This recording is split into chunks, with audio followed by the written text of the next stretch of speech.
Continuing now with Fox News reporting enemies of the state. They say you can't fight City Hall. Well, imagine what it's like to take on the White House. Citizens just like me are being targeted by an administration willing to take any action necessary to silence opposition. This is Catherine Engelbrecht testifying before Congress in February. I come before you today, Mr. Chairman, on behalf of Americans just like me, asking for a solution to end this ugly chapter of political intimidation. It's a House hearing on the IRS targeting of conservative groups, like those headed by Ms. Engelbrecht. Earlier in January, I sat down with her in Houston, Texas, to hear her story. I was married and raising kids and lived out in the country. My goal was just to be left alone to live the life that I think every American's entitled to. We made 6 of these. About 20 years ago, she and her husband Brian started up Engelbrecht Manufacturing, which makes oil drilling equipment.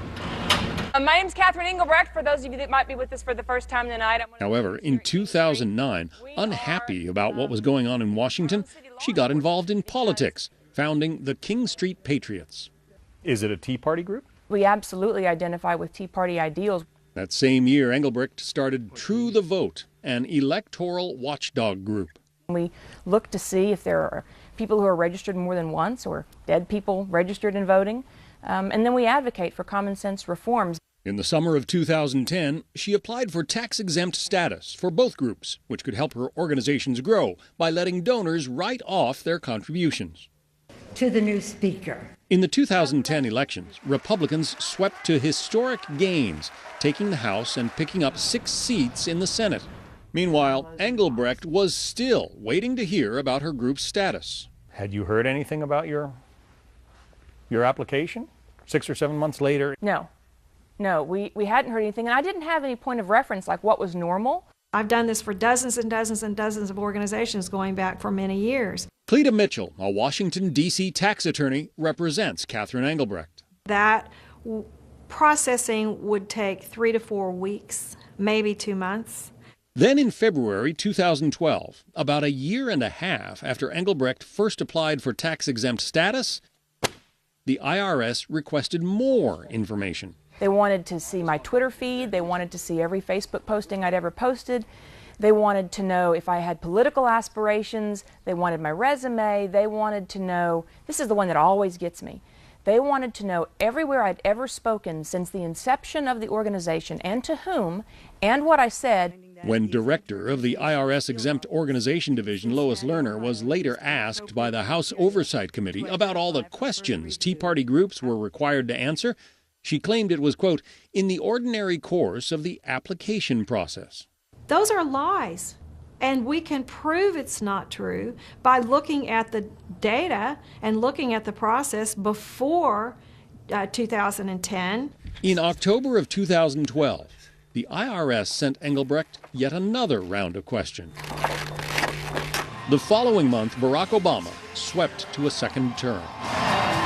The net effect of the IRS's targeting of our organization was absolutely the limiting of how far we could reach and how many people we could engage. So why do you think the IRS behaved in the way it did? Because it could. On May 10, 2013, in anticipation of an Inspector General report critical of the IRS, Lois Lerner admitted that her agency had indeed inappropriately targeted Tea Party groups for additional scrutiny. I was glad to hear that she spoke the truth. I mean, of course they have. What else is this? Good morning, everybody. Please have a seat. 3 days later, President Obama, who insisted that he had first heard about the IRS targeting by reading the papers, spoke to the press. If, in fact, IRS personnel engaged in the kind of practices that have been reported on and were intentionally targeting conservative groups, then that's outrageous. And a day later, Attorney General Eric Holder announced he'd ordered a Justice Department probe into the IRS abuses. But we are examining the facts to see if there were criminal violations. The defense generally from the IRS has been, we're not malevolent, we're just incompetent. Oh, I sleep a lot better thinking that. In January 2014, the Department of Justice made it known that though its investigation has not been completed, there were no plans to file criminal charges over the IRS scrutiny of conservative groups. President Obama had this to say to Fox's Bill O'Reilly during their Super Bowl Sunday conversation. You're saying no corruption? No. None. No, there were some boneheaded decisions. Out of a but local no office. mass corruption. Not even mass corruption. Not even a smidgen of corruption. Okay.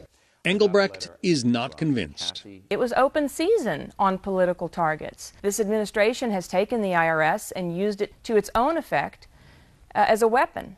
And that should send a chill through every American citizen, whether or not you're conservative.